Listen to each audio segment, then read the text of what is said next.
Alors cette journée en présence donc, du préfet, du vice-président du conseil d'administration du SDIS, de l'école d'application de la sécurité civile de Valabre, de la DPFM de Marseille, du directeur, de tous les cadres du SDIS, des élus locaux, a permis d'inaugurer officiellement la maquette feu de forêt qui a été conçue ici au centre de secours de la Grande Combe pour justement travailler sur les techniques opérationnelles en feu de forêt, mais pas que. Donc cette maquette permet donc, de faire de la formation à une échelle réduite. Elle représente le massif du Rouergue, tristement célèbre par rapport au feu de porte.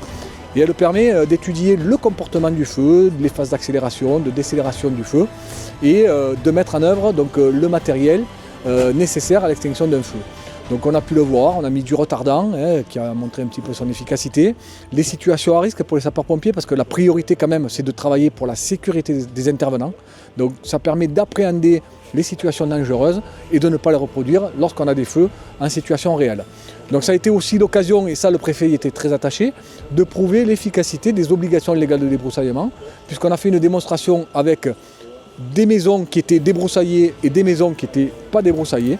Et très clairement, on a vu que lorsque les OLD étaient respectés, les maisons et les populations étaient en sécurité.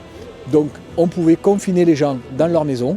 Par contre, quand les obligations légales de débroussaillement ne sont pas respectées, très rapidement, la situation devient critique et dangereuse. Il faut évacuer les gens de leurs habitations parce qu'elles sont directement menacées par les flammes.